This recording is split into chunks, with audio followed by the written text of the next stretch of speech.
Rome had gladiators, lions, public executions, and the Colosseum was more than just entertainment, it was control. Now, fast forward 2000 years. TikTok, Instagram, X, the news, AI feeds you drama, outrage, and distraction 24/7. And guess what? The arena never went away. It just went digital. And yes, you are a participant whether you like it or not. Ancient spectacle. Let's start with the OJ Colosseum. This wasn't just gladiators fighting for survival. Every day was carefully designed to control attention, emotion, and loyalty. In the morning, venationes, hunts with exotic animals, lions, elephants, even crocodiles were brought in from across the empire. And why? To show Rome's power over nature and to distract people from problems back home like famine or debt. Midday, executions. Prisoners weren't just killed, they were forced to play roles from myths or history. Imagine being a criminal cast as Prometheus, punished for stealing fire while the crowd cheers your demise. Spectators felt morally superior, but ultimately they had no real power. Afternoon, gladiators combats. Famous gladiators like Spartacus or Flamma weren't just fighters, they were celebrities. People followed their careers, cheered for them, and even formed fan clubs. And fans influenced outcomes symbolically. But the ultimate authority was always with the emperor or sponsor. And don't forget, guys, this video is sponsored by your boy the Guccino. So don't forget to like this video and subscribe to the channel for more crazy stories just like this. And don't forget to tell me in the comments below what's your intake about the Colosseum back in the day. Even seating was a political tool. Senators up close, women and lower class citizens further back. Free food and free admission. Bread and circuses literally. And Rome's genius turned attention into obedience.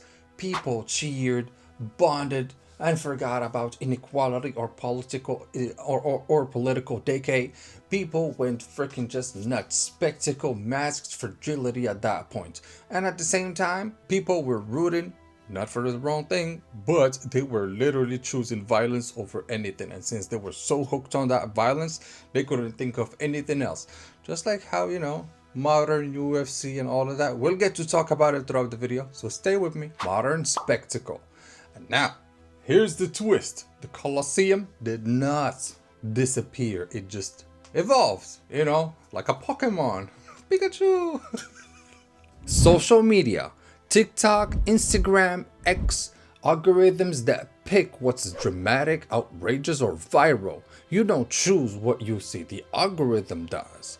Content is short, addictive, emotionally charged.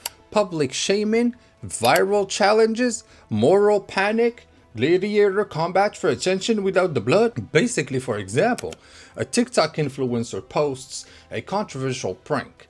Millions watch, react, and debate. Fame rises and falls overnight. Emotional energy is consumed and the attention is captured, yet nothing tangible changes.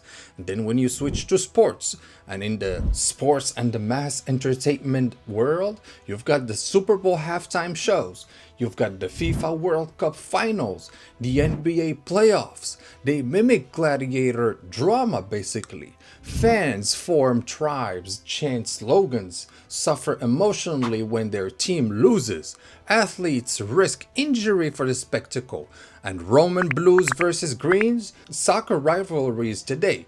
Baseball, football, basketball, same tribal loyalty. Then when you jump to all of the news cycles, scandals, outrage, and simplified good versus evil narratives dominate headlines. For example, you've got all of the celebrity scandals, political leaks, viral injustices. They spark outrage, distract populations, and keep attention cycling.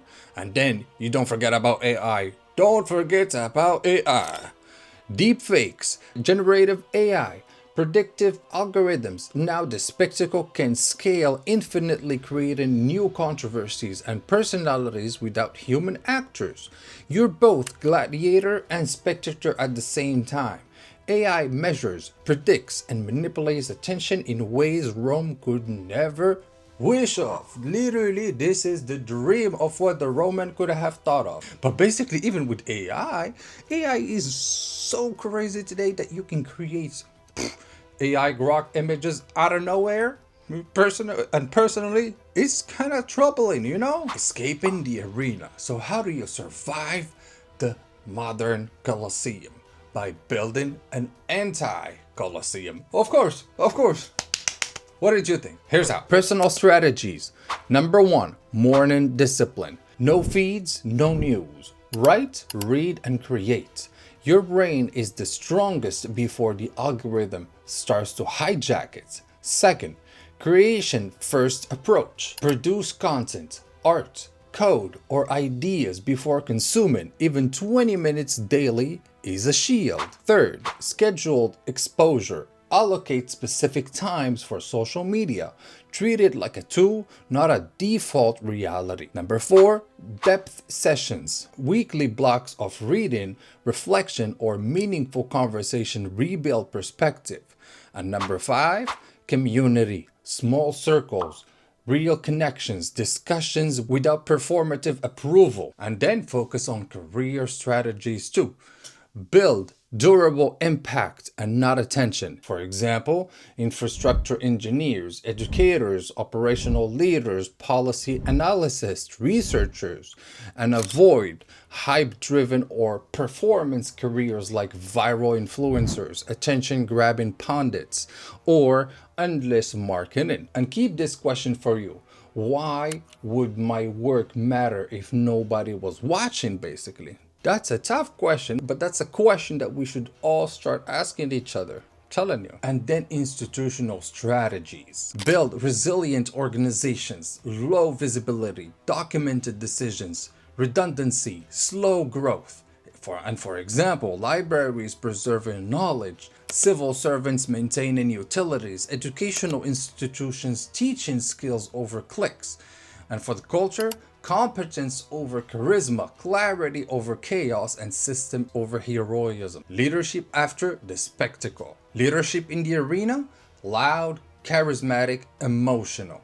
Leadership after the spectacle, quiet, steady, structural, everything feels True leaders post-spectacle focus on systems that survive individuals. For example, Rome's librarians, administrators, and engineers kept society functioning while emperors came and went.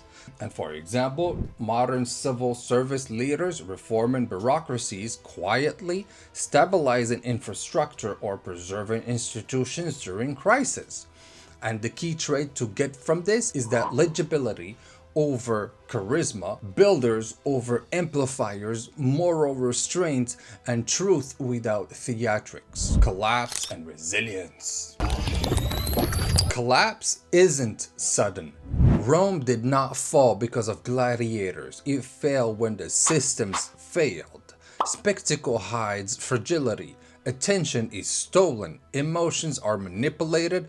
And today we risk the same.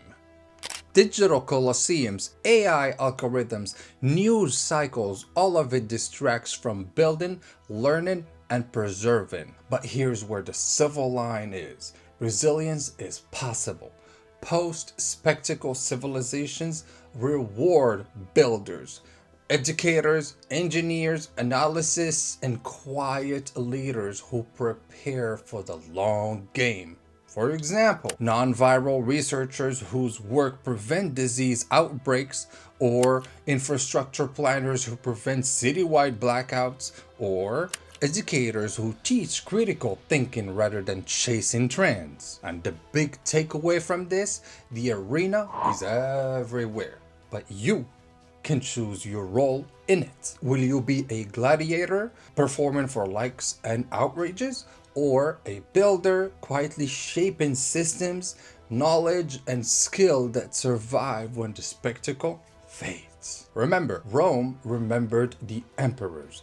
History remembered the librarians. The anti-colosseum starts with you. And if this resonated, don't forget, hit that like button, subscribe to the channel, and ring that bell, because we are diving even deeper into the strategies for building up your entire Colosseum life. And comment down below, are you a gladiator or are you a builder?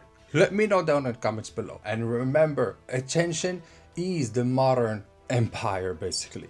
And don't give it away for free. And on that note, peace.